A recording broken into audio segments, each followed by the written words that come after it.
Hi guys, welcome back to the channel. Today we're going to continue talking about the Jamaican road network. Now there are six major projects re Jamaica's road network. The first one was a major infrastructure development program, and that one is where the roads like Marcus Garvey Drive, Mandela Highway, Constant Spring Road, all those roads were renovated.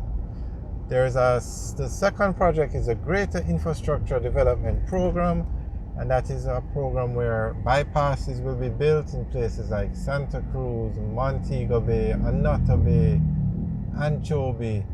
The second part of Mandela Highway from Portmore to Old Harbour Roundabout will be renovated.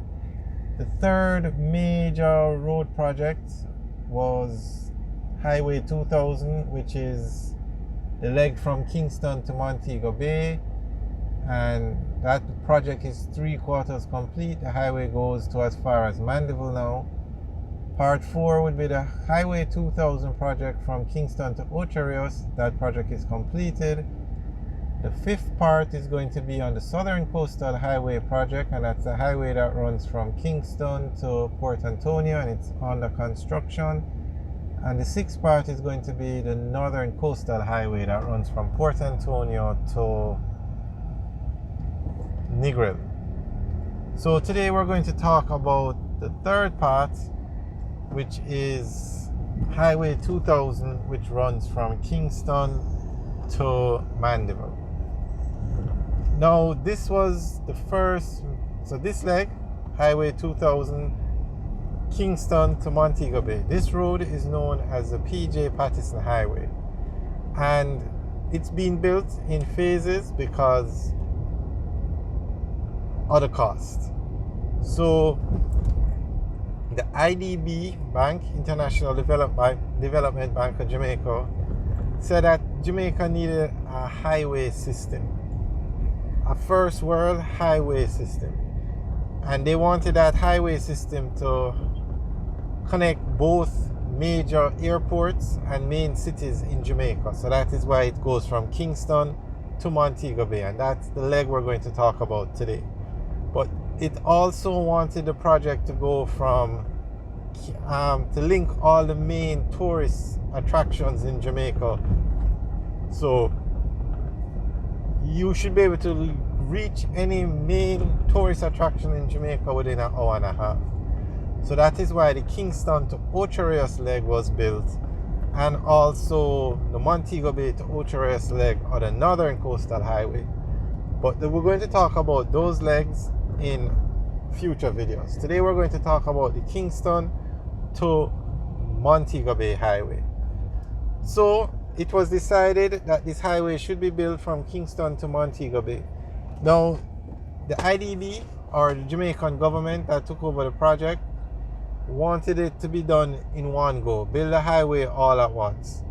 But as they started to get bids in and persons expressing interest in the project, they realized that they are not going to find one investor to build the entire highway in one go. So it was decided to build a highway from Kingston to Montego Bay in pieces. Now the format that the project took was that a foreign investor with the expertise and the money would come in and build a highway, and the government would allow them to collect toll on the road to pay back for the highway. Now at this time, this kind of project had never been done in Jamaica.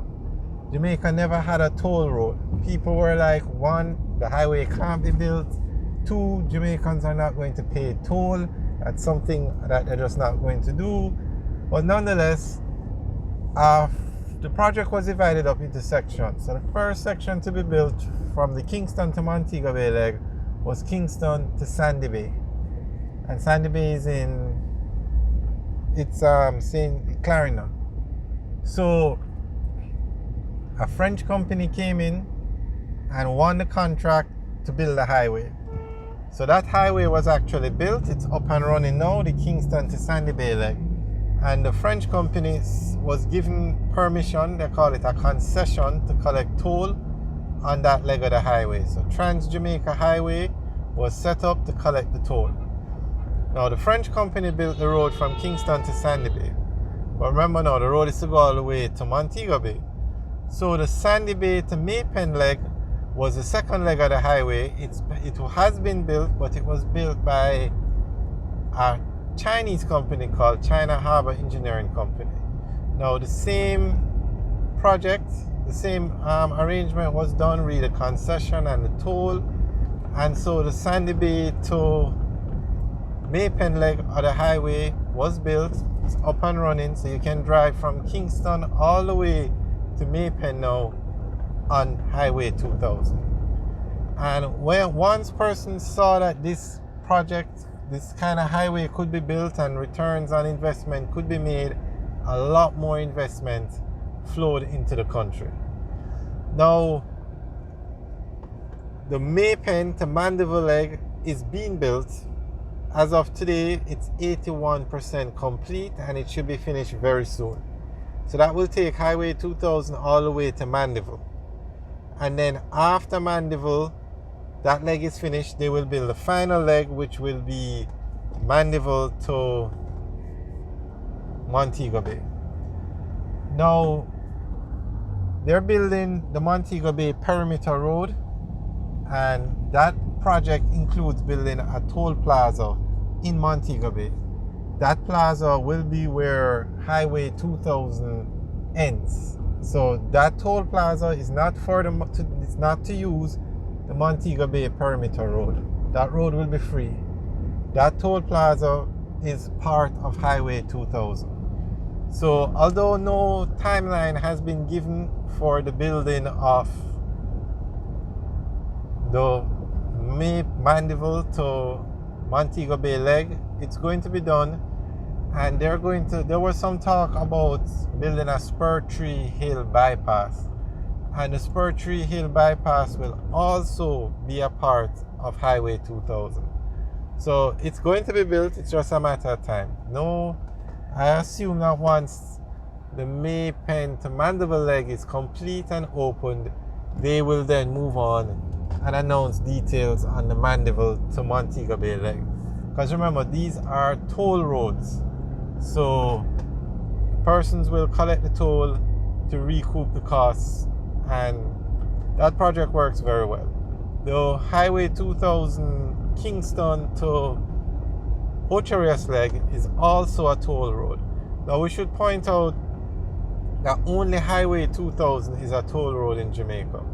Of the 6 major road network projects in Jamaica, only Highway 2000 is a toll road, and that's the highway from Kingston to Montego Bay and Kingston to Ocherius. That's the only toll road outside of the Portmore Expressway, which is also a part of Highway 2000. There are no other toll roads in Jamaica. Now, this highway, the Kingston to Montego Bay leg, is called the Pj Patterson Highway because Pj Patterson was the Prime Minister of Jamaica when the highway was in its development stage, and he guided this highway till it was built. And many persons have said, even in the opposition party, that if it was not for Pj Patterson, this highway would not have been built. Now remember, people were saying it could never be done, you'll never find an investor, it's too expensive, people never pay toll. There was a lot of opposition and criticism of the highway, but Mr. Patterson was not fazed. He built the highway, and he opened up Jamaica for this kind of investment. So the Kingston to Maypen leg of the highway, which is currently open and up and running, is named after him, the Pj Patterson Highway. And hopefully the entire road from Kingston to Montego Bay will be called the Pj Patterson Highway. Now, the highway from Kingston to Ocherius is called the Edward Seaga Highway. And it's named after another former Prime Minister of Jamaica. But Mr. Seaga was against building this highway. He was not one of the persons that pushed for this highway like Mr. Patterson did. So when that leg of the highway was named after Mr. Seaga, it created a lot of discussion as to why the highway was named after him, and he was not in agreement with building the highway. But nonetheless, that leg is named the Edward Seaga Highway, and it's up and running, and we'll talk about that leg of the highway in another video. Alright, so this is part 3 of the Jamaican road network. We're going to talk about all the major road networks and the projects in Jamaica. Alright guys, remember you can check out the playlist in the Jamaica Road Network. That's the name of the playlist that has videos up of all these highways we're talking about while under construction, the finished project. Alright, so check out that playlist. There is a link in the description below to the playlist, or you can search for it, Jamaica Road Network. Alright guys, thanks for watching. Remember to like, share and subscribe. Have a good day.